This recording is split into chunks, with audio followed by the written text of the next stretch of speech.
Welcome back, friends. Welcome back to the homestead.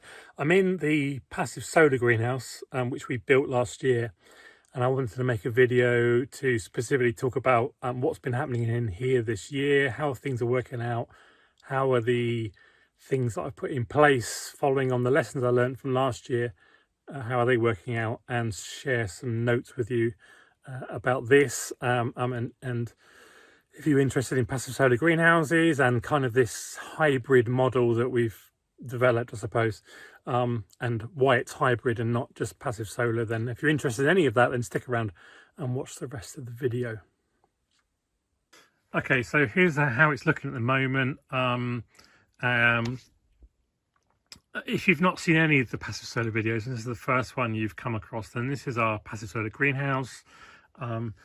Which was built on a very strict budget. Most passive solar greenhouses are very exorbitant and seem to cost a lot of money, whereas this one didn't as much. It costs more than a normal greenhouse, but not as much as some of the big ones I've seen. It is passive in that the faces south and the sun comes in and warms up, and it's insulated and it keeps the heat in. It's more hybrid in that it's at the moment doesn't have a heat mass installed, but the room is there for it to do that. And also in terms of the passiveness, it's actually a smart greenhouse in terms it's got a full controller which controls the windows and the ventilation and the watering and stuff like that. So it's, you know, quite a hybrid model. So last year I talked about some of the mistakes I made and what I'd learned from that, and one of the big ones was the sizing of tomatoes and the placing, and then basically you've got all the light coming in this side, so you don't want big things here which cast a lot of shadow back here. And so I wanted to choose the varieties very carefully so that they grow high up here and not so high here and not so high here, and then down the front there are peppers, etc. Which seems to have worked. Obviously with with plants, you can't say it's going to exactly stop there. There has to be there's a bit of tolerance there. But essentially these are mid-determinate, should come to about here. I think they are starting to top out a bit now. Although at least you have the option to top them out, I suppose. That one is still going, but I was looking at some earlier and I noticed that they are, like this one is topping out here. This one, if you pull off this sucker, which I will do later, will top out. Same with this here. So this one seems to have topped out now with a fruit truss, although it's going here, is it? That's ending with flowers. Look, flowers on the end. So they are topping out, these ones. This one's gone a bit higher, but then a slightly different variety. That's all good. These three here are indeterminate and they can keep going up because there's nothing at the back here apart from the control electronics and access for the walkway. So there's no reason to stop these, inhibit these growing. And these look actually these are really nice variety of something pink, DeBarrio pink, giving some nice trusses of fruit. Here there's lower down here, working well they are, so they can keep growing. There are a couple of things that are not working out. I mean, that's not really specific to this greenhouse. We've got a couple of plants which these are all the same at the back here till about halfway, but some are kind of like remind me of a curly willow. That one, same plant, no curliness, no curliness, no curliness, no curliness. There is one here, then curliness, like a curly willow. And they don't seem to have as much fruit, so I don't know whether there's some genetic thing going on there. That's just an observation really, but so I'm pleased the way that this is grown. These are indeterminate, but they're just slower growing, which is perfect for the back ones. So the back ones can reach up high, can set the fruit and then ripen. And then these can slowly come up afterwards. and these will stop here. The peppers have got to the point where they need some support now. I need to do that in the next few days. We've got all our basil. I've got interplanted and companion planted basil and calendulas, which give nice colour and are attractive to pollinators. Not tomatoes really need them, but they, you know, I give them a little shake and to make sure they as many pollinate as possible. That's no different to any other greenhouse, I suppose, really. So two big developments in here that are different are, as you can probably see now, is I've put shade netting up. The problem that we have had with this greenhouse is not that it doesn't retain the heat. It does really well, and it's allowed us to extend the season, get these tomatoes out much earlier, and they will last longer as well, beyond the first frost date, which could be early mid-September. No problem at all. The problem is it gets too hot, and so we need to do something about the heat. We learned that last year, and a lot of tomatoes didn't set fruit because it got too hot in there. Temperatures in the mid-30s, which is not good at all. I think the maximum temperature for tomatoes is like 27, 28 Celsius, which is what, 70 something Fahrenheit, 77 maybe, 80, something like that. So this year, for these 2 months, June, it should have been June, July. August tends to be okay. It tends to get really hot in here. So, and the other thing is I've put misters in. I'll talk about the misters in a minute. What happened this year, interestingly, was that the May was incredibly hot. We weren't ready with the shade netting. I couldn't get the right type actually initially. I had to order this stuff from Germany, and it arrived a couple of weeks ago. Because it comes in different thicknesses, and it was all I could get in here in Latvia was a sort of 80-90%, and that's too much shade. That's up now, and it has made a difference. I could see straight away 2 or 3 degrees cooler in here straight away almost. We've not had some really hot days to test it. Well, we had one hot day, but wait for a few more. But yesterday was pretty hot, and I did notice a difference.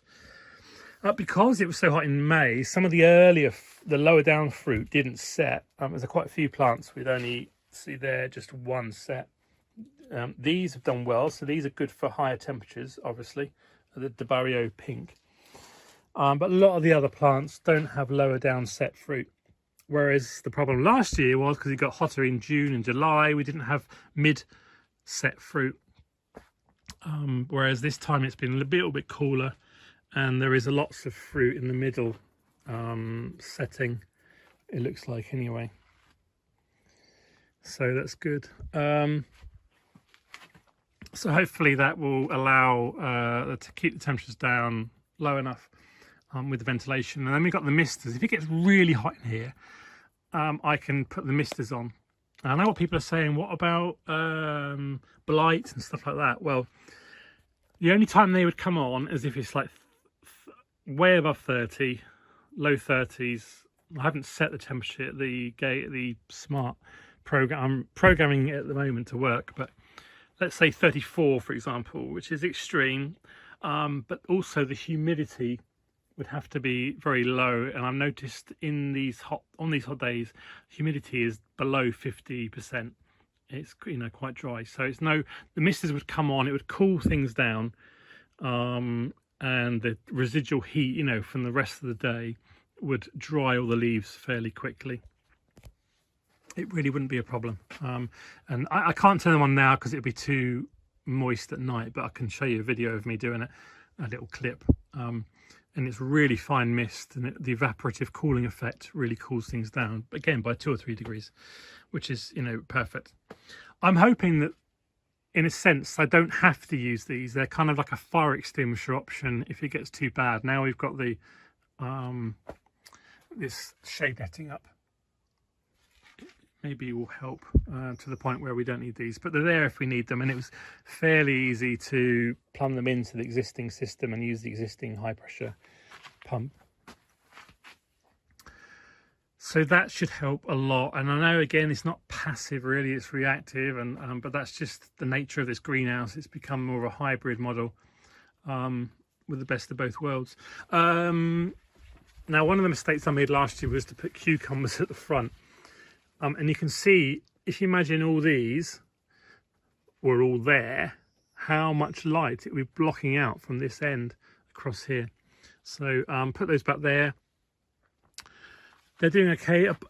Again, not specific to this greenhouse, but I've noticed that this one has got cucumbers on, but I noticed, I think it's that one there, and this one, yeah, this one has got cucumbers on, this one hasn't. So I might as well pull these plants out. There's no reason to have them here. Take them out, let them more light in, more air in.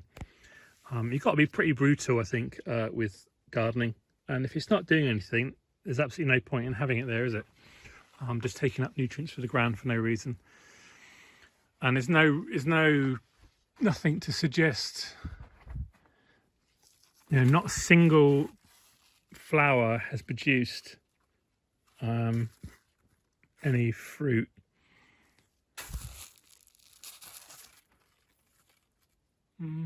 Yeah, so it's very strange. I might keep one and get rid of the other or something. Because down here I'm trying again a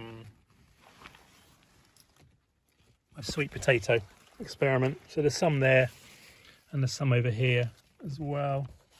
And they can sprawl along, and I'll leave them as late as possible this year. Oh, there's one that, see, there's loads of potential for loads of fruit. It's the same in the other greenhouse as well, actually. It looks really positive. It's going to be a busy year with tomatoes. I've been pretty ruthless, regimental with pruning, no runners really. The back ones, every other one I've allowed to split. Some of these wanted to split. They weren't suckers off the armpit, they were true splits. So where I could, I've split them, and see there's that's a single one I didn't allow to split.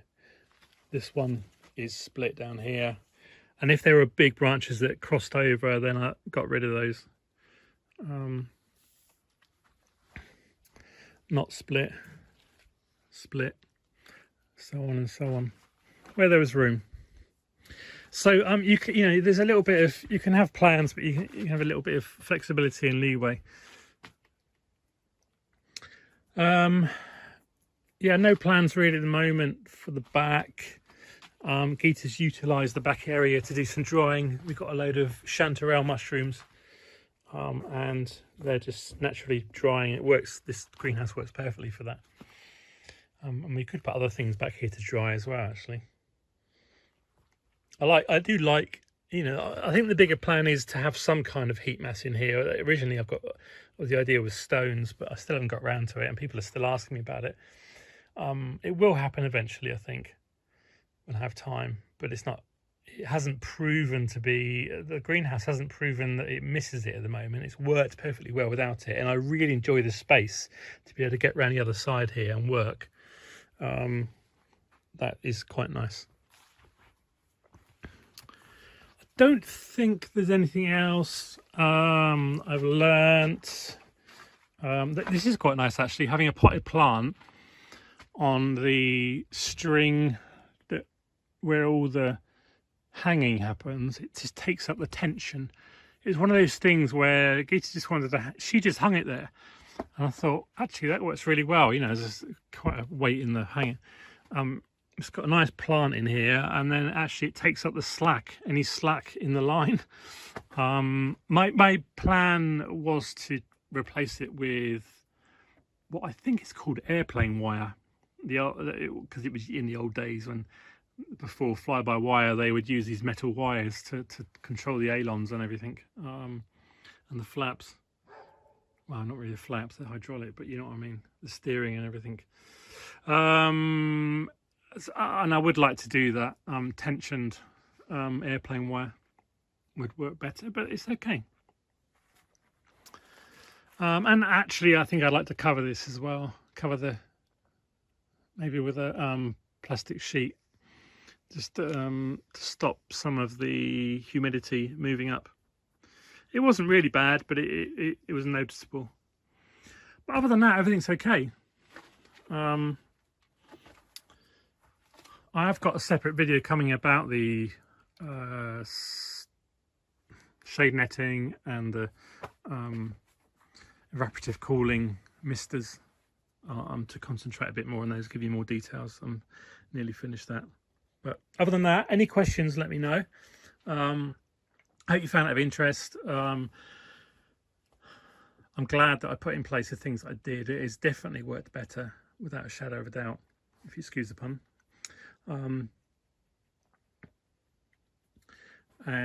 Yeah, I'll probably do another update with anything else I've learned in autumn time as well, when we come to the end of the season. And I'll try also do, I'm going to try and do another succession of stuff. So I might have to pull the basil and the well, of course, what we'll do is start clearing up the leaves as fruit is set, and that gives us a lot of room underneath then to start planting other things. And I'll try and get another succession of stuff in here as well, kind of late July, early August or mid-August, for it to last to go into September and October, cabbages and stuff like that, which will be interesting, because that was always the idea, to have more successions in here. So that's it for this video. Thanks for watching. Do check out the other passive solar greenhouse videos if you're interested in this, and do ask any questions. I'm happy to answer any technical questions.